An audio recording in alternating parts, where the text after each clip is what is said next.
Tonight, we're going to be going over chalk, charcoal, and clay. Just a warning, I'm not a chemist, not a geologist. In fact, chemistry class in high school, that's probably when I got my best sleep. So, we're going to go over some terms. Hopefully it won't bore you. It certainly won't bore me. Could be some errors in there about the molecular level of things, but we'll give it a go. And if you call my bluff, then so be it. But my goal for this presentation is to discuss the symbolism of chalk, charcoal, and clay in more detail, some of the significance of that symbolism as it relates to Freemasonry. I'm going to go into historic uses for these substances as they relate to the building trade of our ancient operative brethren. I'm going to talk about some interesting connections, uses, coincidences of the three substances. I'm going to discuss how you can make or at least refine these substances at home. And finally, throw in a few bonus facts along the way. I'm going to do my best to be Simon Whistler tonight, right? All right.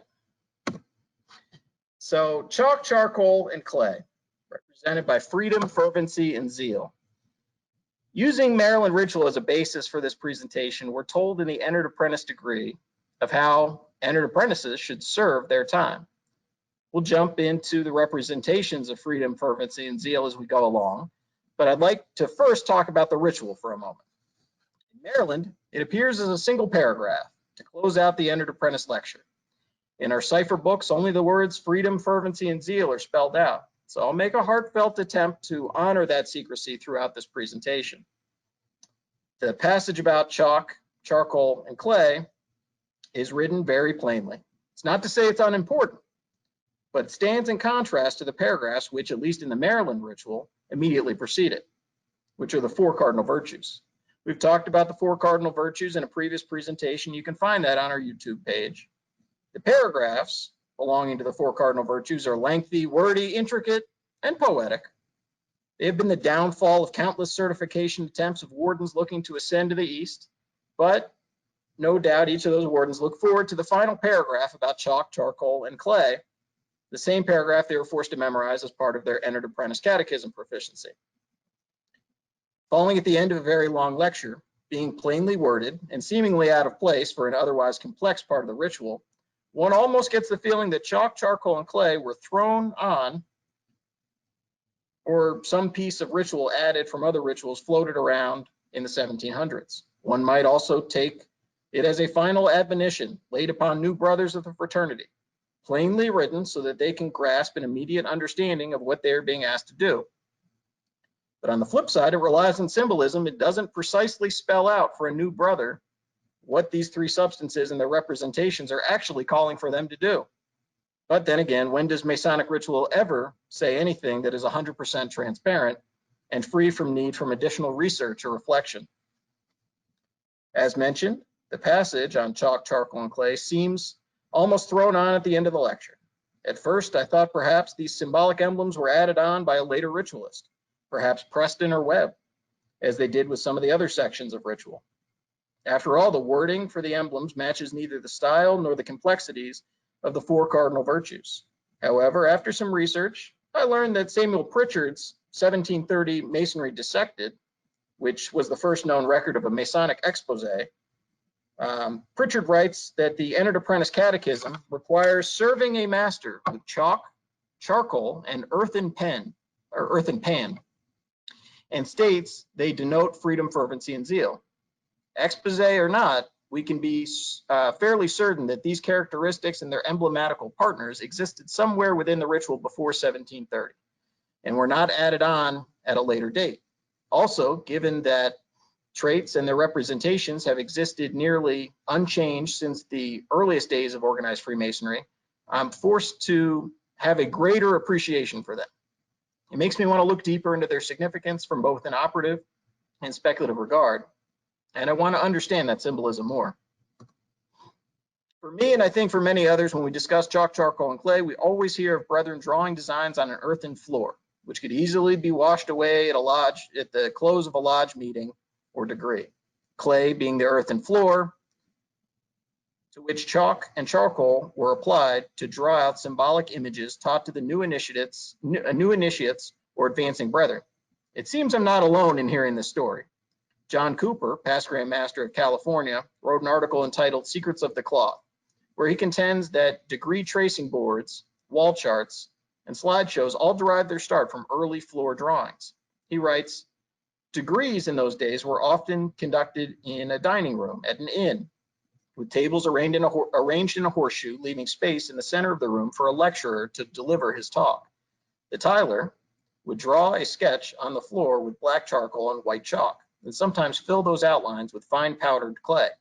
At the end of the lecture, these secrets were preserved by having the apprentice use a mop to obliterate the drawings.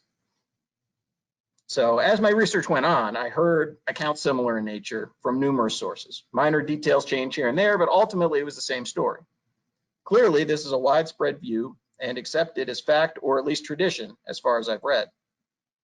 Even if this act was not practiced in every lodge or gathering, it at least left an impression on the early creators of ritual. I found it interesting, though, that this lodge room illusion does not speak to our operative brethren, nor does it really go beyond the surface of providing much context to new initiates or long-term members of the craft. It's one of the reasons that I began to look at chalk, charcoal, and clay. During each degree, we discuss the tools of masonry. We learn about their operative use and then their speculative use or uses. While certainly different in nature, being that they're materials and not physical tools by masons, why include them at all without speaking of the significance they play in operative masonry? So let's jump into these three substances and learn some more about the ancient builders' uses, symbolism, and other random facts about chalk, charcoal, and clay. Chalk.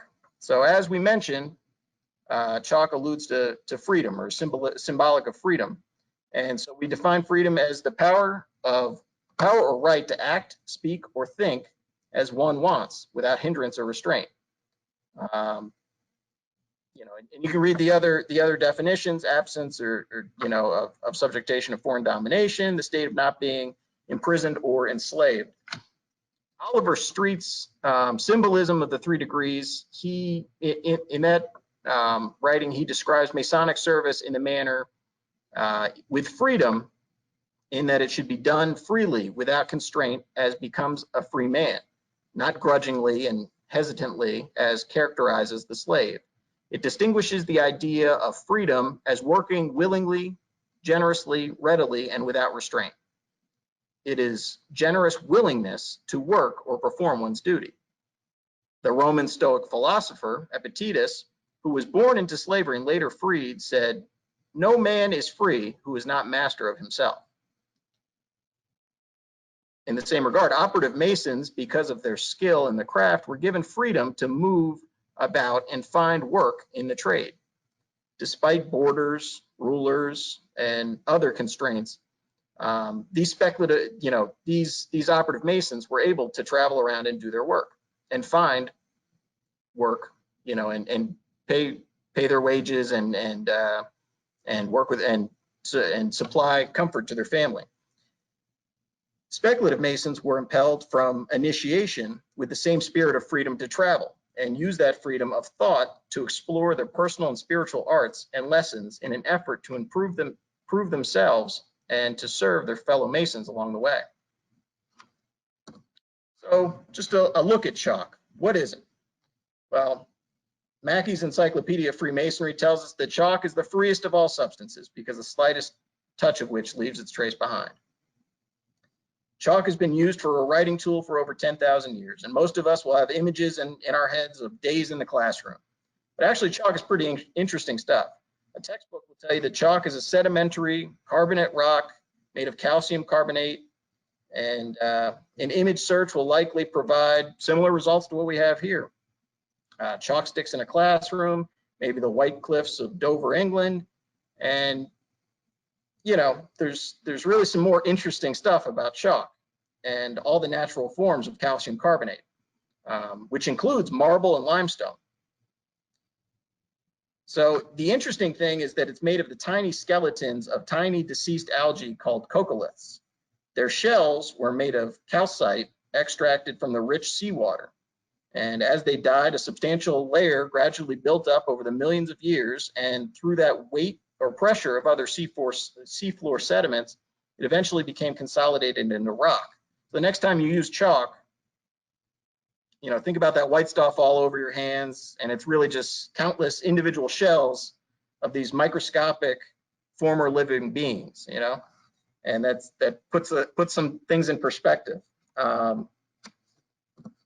So chalk is made a little bit differently today, and we'll get into that. But while not found everywhere on Earth, chalk deposits were left during the Cretaceous period and are found in places where warm, mineral-rich seawaters existed in the presence of those coccolith algae. When sea levels dropped, chalk deposits were exposed. In the past, chalk mining was a huge industry, with all forms of chalk being mined via open pit or underground mining. While industrial uses still require chalk to be mined from sources, much of the chalk we're exposed to is a pure product produced in a lab by passing carbon dioxide through a solution of calcium hydroxide. Modern uses include a filler or pigment used in production of paper, plastics, paints, coatings, and is widely used as a calcium supplement and acids. That's why we got Tums up there. And it's found in many products such as baking powder, toothpaste, dough, wine, and so many more. Calcium carbonate is an active ingredient in agricultural lime. It's used in animal feed as well as water and waste treatment. And within the modern construction industry, it's used as an ingredient of cement. And of course, it's still used as blackboard chalk. Some bonus facts. When we think of chalk, we might think of the blackboard, which is, blackboard chalk, which is often sold under the name dustless chalk. It refers to chalk sticks that have been baked at a low temperature for an extended period of time to ensure that chalk particles have stronger bonds and are less crumbly. That chalk dust is therefore heavier when used for writing and during erasing, and the larger and heavier particles should fall down rather than floating freely in the air. Second bonus fact. Despite the name, sidewalk chalk is usually made of plaster of Paris and or gypsum.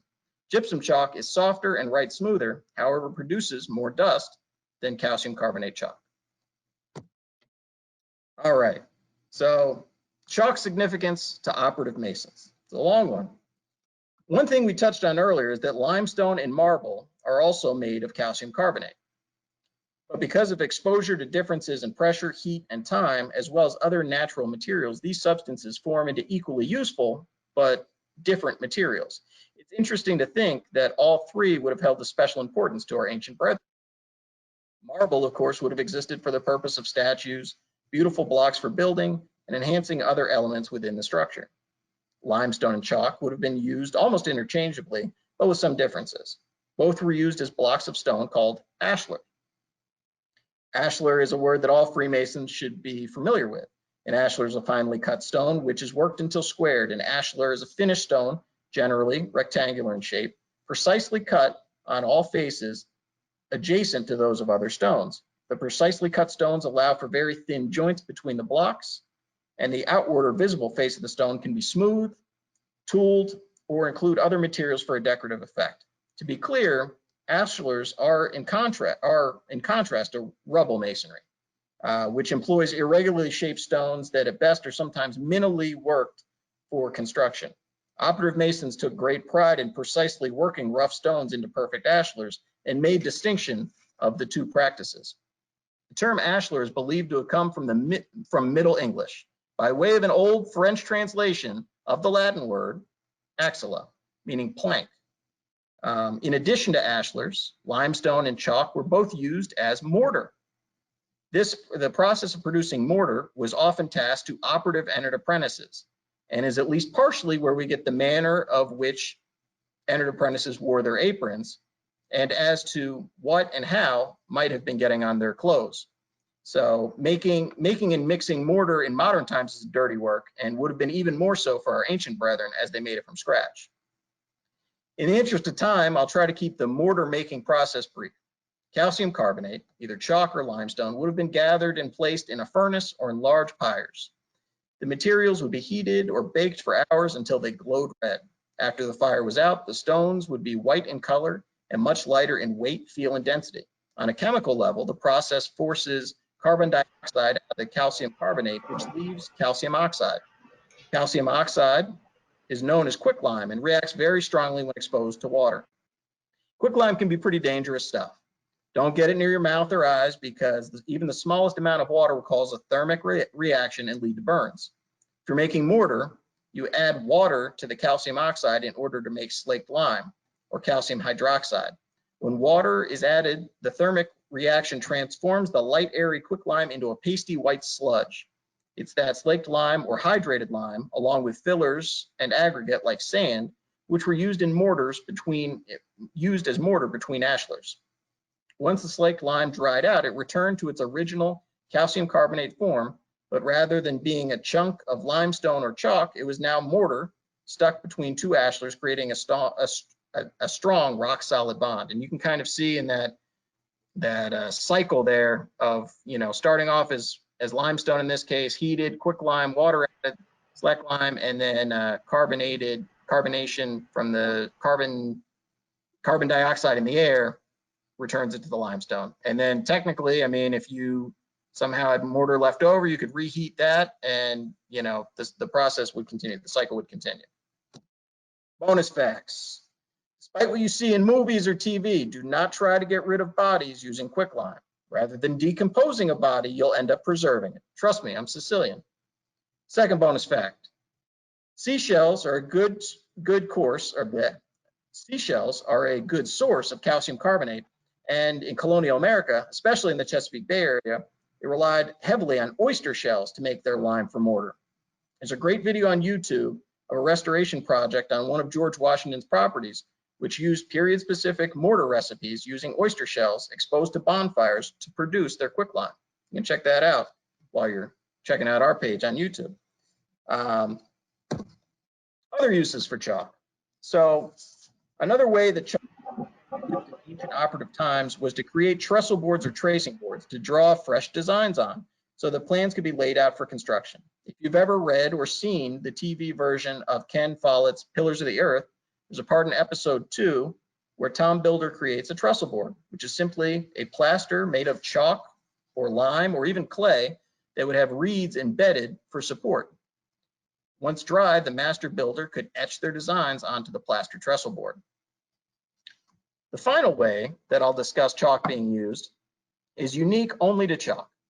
Limestone can't get into this action. Chalk lines have existed since ancient Egypt, and you may have gathered they too were very good at carving, shaping, and stacking stone.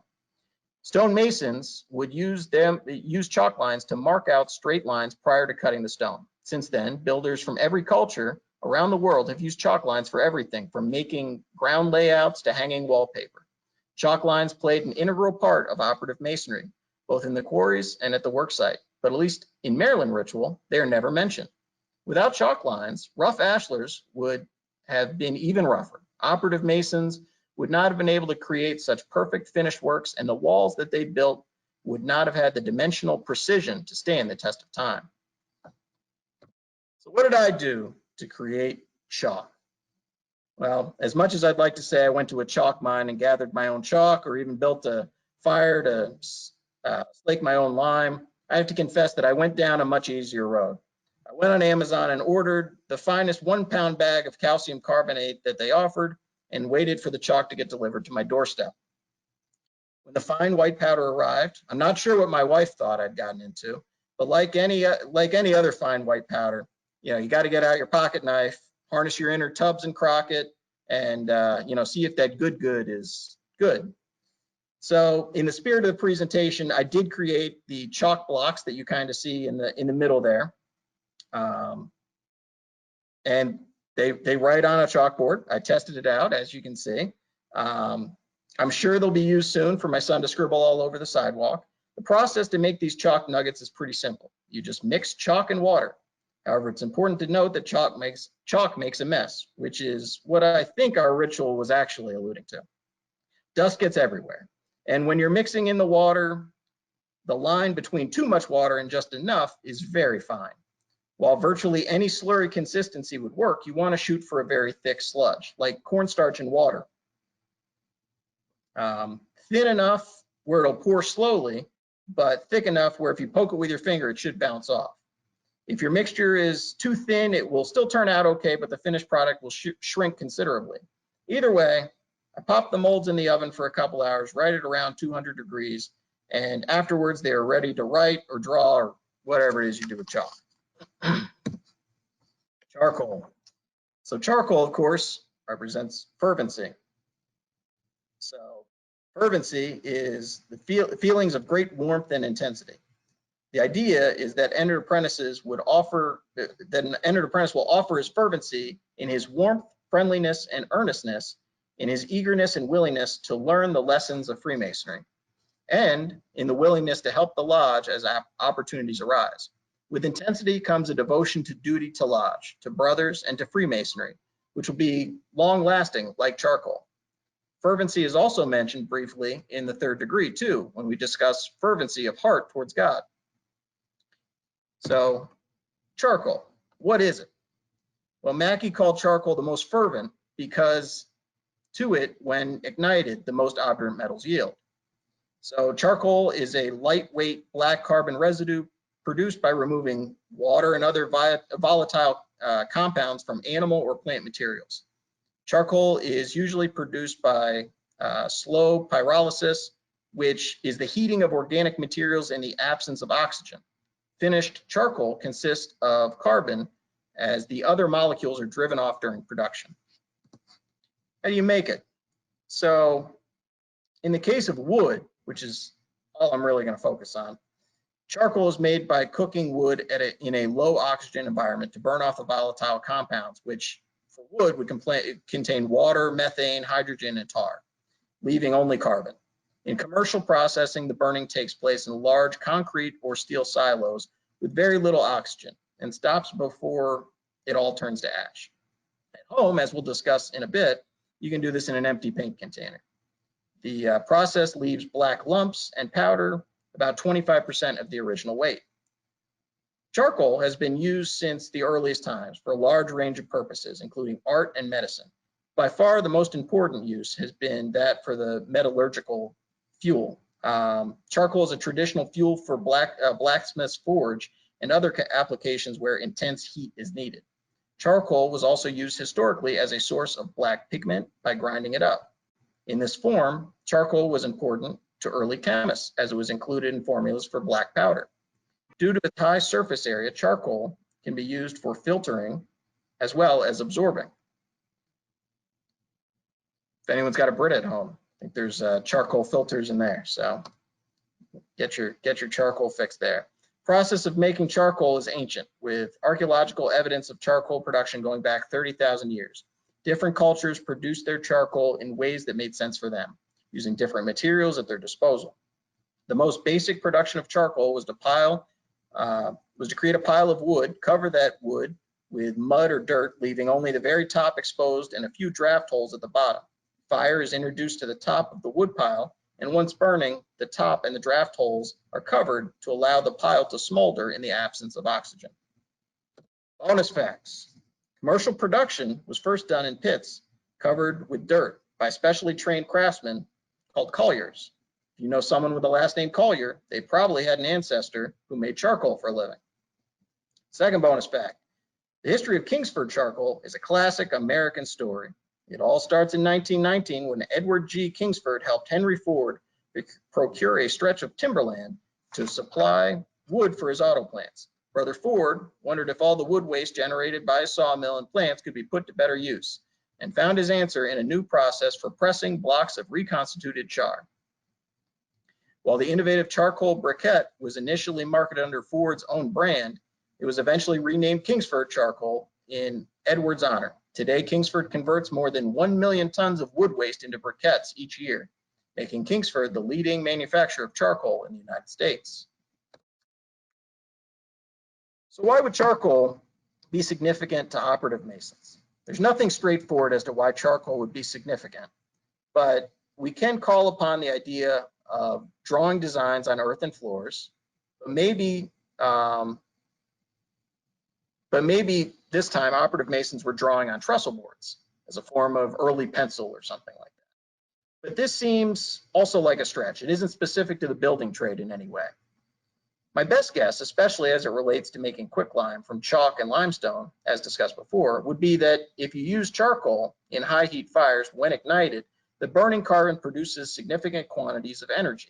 It packs more potential energy per ounce than raw wood. Charcoal burns steady, hot, and produces less smoke and fewer dangerous vapors.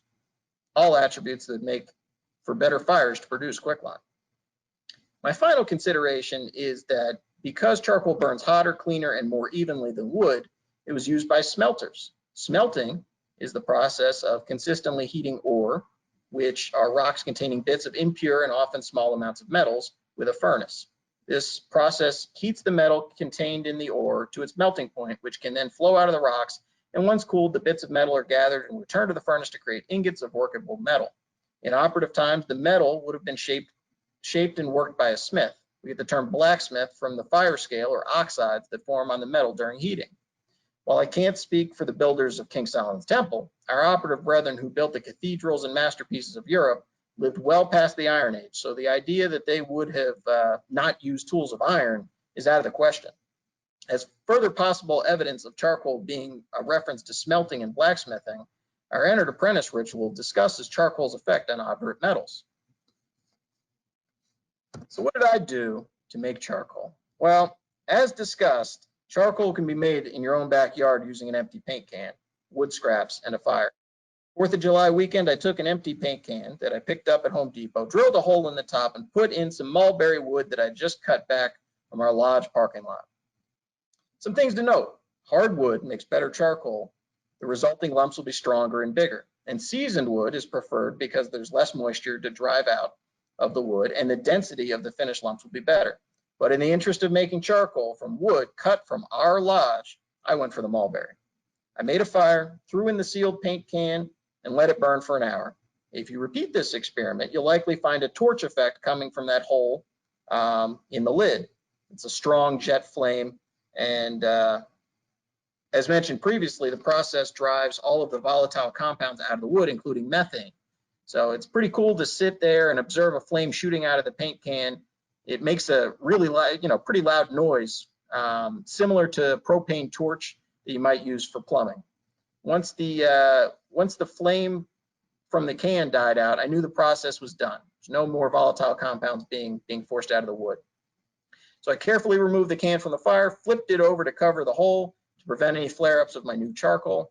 And once everything cooled down, I was left with a bunch of small pieces of charcoal, which again were likely due to the soft and fresh cut wood that I used. Clay represented, or zeal, clay, which represents zeal. So zeal, the definition of that is a great energy, enthusiasm in pursuit of a cause or objective.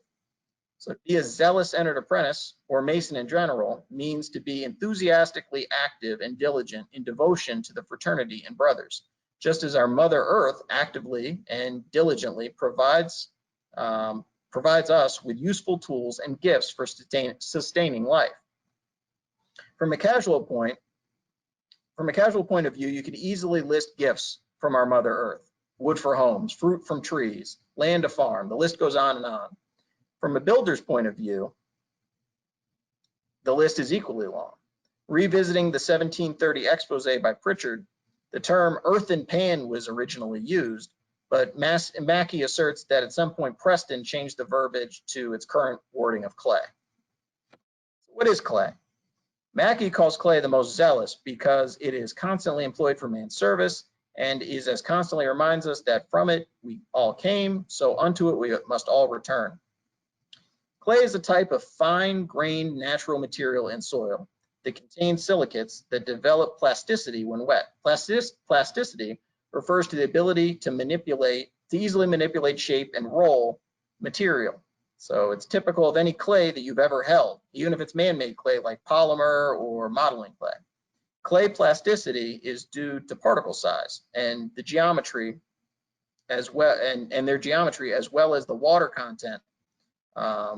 Clay becomes hard and brittle and non-plastic upon drying and firing. You can see from the microscopic picture on the far right that that clay particles, which are usually about 2 micrometers or microns in size, have a sort of flat hexagonal shape, and these clay particles stack and stick to one another especially well. As we test for plasticity, or work clay into various shapes, those hexagonal tiles slide and stack on a microscopic level rather than just crumbling apart. The interesting thing about clay is that while it's literally the smallest of all particles contained within soil, it's also generally the most common when compared to the amount of other particulate. The percent of clay, as well as the type and varieties, varies from location to location. So we can often find regional differences between clay, which leads to differences in color, consistency, plasticity, as well as many other factors. Clay minerals form over long periods of time from the gradual chemical weathering of certain rocks by low concentrations of carbonic acid and other natural acidic solvents. There are two types of clay deposits, primary and secondary. Primary and secondary. Primary clays form as a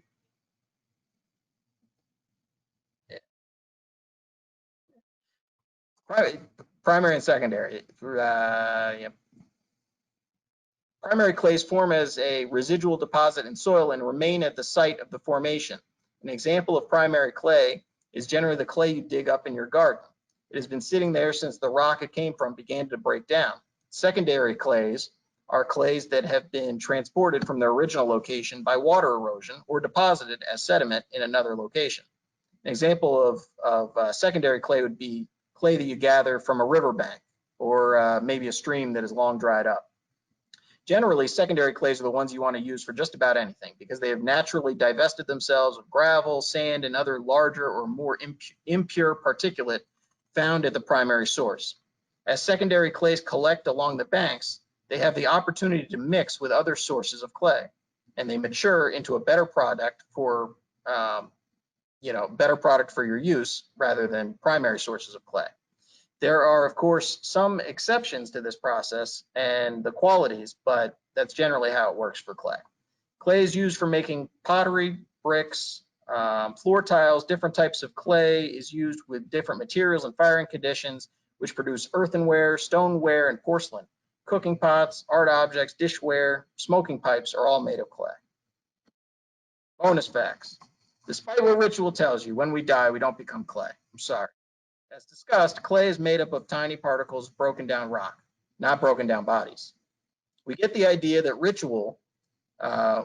we get an idea from the ritual that it's more of an ashes to ashes, dust to dust sort of reference.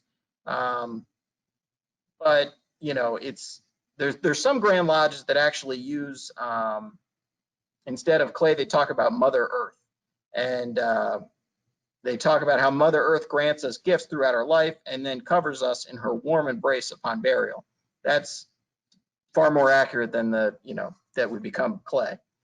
Second bonus fact, about 5 to 10 years ago, a Masonic smoking pipe made of clay was discovered within the fill in the main cellar of George Washington's Ferry Farm.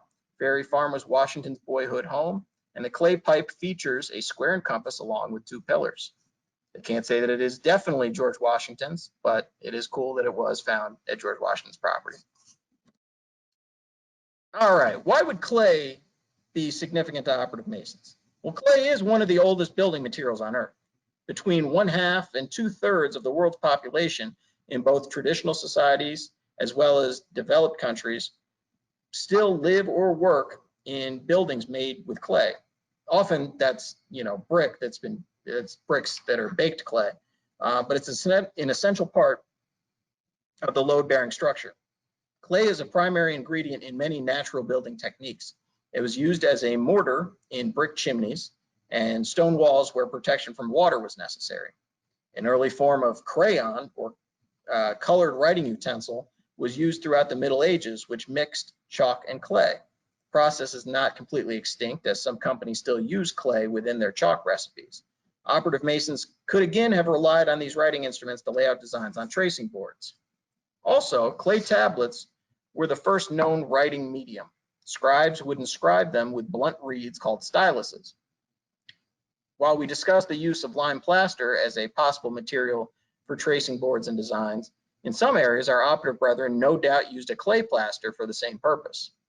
Finally, I return to the use that ties clay, chalk, and charcoal together, a clay kiln.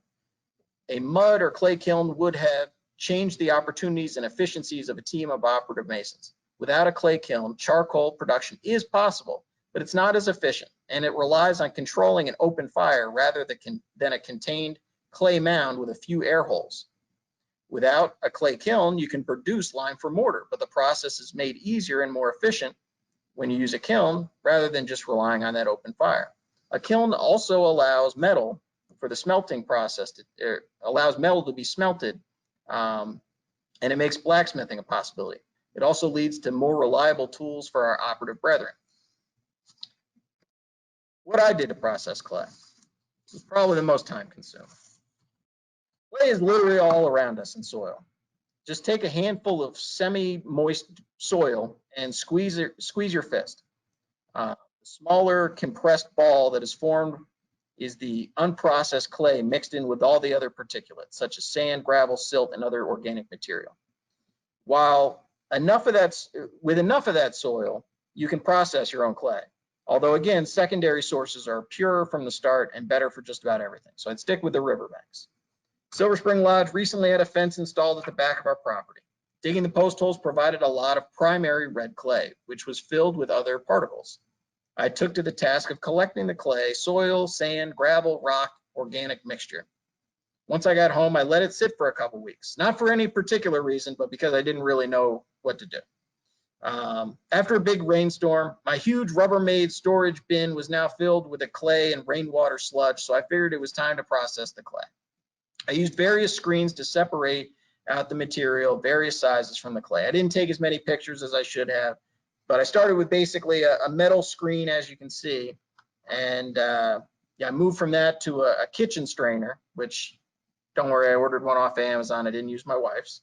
And to the kitchen strainer, I added some screening material from windows, and I kept adding layers and layers of that to pull out smaller and smaller particles. And it reduced the contaminants of the clay. One thing I had trouble filtering out was the organic materials, mostly small bits of leaves and grass. I went on Amazon and I found strainers that fit inside of a 5-gallon bucket. I purchased two, one which filtered down to 100 microns and another that filters down to 25 microns. Just a reminder, a micron is 0.001 of a millimeter. So the mesh of these strainers is incredibly fine.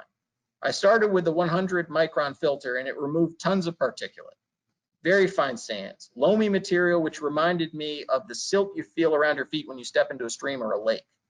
Filtering at 100 microns took forever, and the screen constantly clogged and was inundated with particulate, which couldn't make it through the holes. I ended up using a Mama Lucia's gift card to scrape back and forth against the filter, but I had to constantly keep scraping because it was I was constantly in motion because the amount of particulate that was being filtered out. After several hours, I had 6 buckets, 6 5-gallon buckets filled with 100 micron filtered, watered down clay. I decided I had enough mosquito bites for one lifetime, so I skipped the 25 micron filter and went to bed. After letting my clay mixture sit for a day or so, I opened up the buckets. I poured off the top layer of water. Much of the clay had begun to settle to the bottom of the bucket. And day by day over the next week, I would repeat the process of removing the bucket lid, pouring off the top layer of water, recovering the bucket. When the clay had settled enough and I figured I could fit them into one bucket, I quickly mixed the remaining clay and water mixture to suspend the clay particles in the water and merge the buckets. After merging the buckets, I let the mixture settle and poured the slurry into a large sheet of canvas duct material to let it air dry and allow for water to seep out of the canvas material. The drying process should have taken a day or two, but for several reasons, mostly including rainstorms, it ended up taking over a week. After making some adjustments, the clay finally dried out enough to be removed from the sack, and after weighing using a luggage scale, I found that I had processed right around 20 pounds of clay. You'll notice in the picture that how dark the clay appears. I was surprised since it had almost of a chocolate color when I retrieved it from the sack. But when it started as that classic red clay typical of the southern United States. So I'm not sure what caused that color, but once the clay dried, it returned to that reddish orange color that it had throughout processing. So some final thoughts about chalk, charcoal, and clay. My final interpretation as to the symbolism and the importance of chalk, charcoal, and clay is based solely on my personal opinion after doing research on these materials and producing, making, and refining them at home. Operatively speaking, we've seen how these three substances were significant to our ancient operative brethren and still are important to us today. We talked briefly about their symbolism within Masonry, but I humbly submit one more collective symbol for each of these three substances, at least what they represent to me. I believe they also represent transformation. Just as one candidate is transformed by the process of initiation and the introduction to Freemasonry, so too are these substances transformed from one thing to another for the builder's use. Chalk is transformed from a crumbly white sediment rock to lime, at the time the key ingredient used in mortar and cement. And might I remind you that it is cement which unites a building into one common mass. Charcoal is transformed from wood, which while it has many uses, in the case of fire, it is quickly burned and exhausted without the benefit of high heat. But charcoal offers highly sustainable and controllable heat, which is helpful for use within a kiln and for making tools to continue laboring. And then there's clay. From mud or dirt, it has so many uses: bricks, clay plaster, and many more.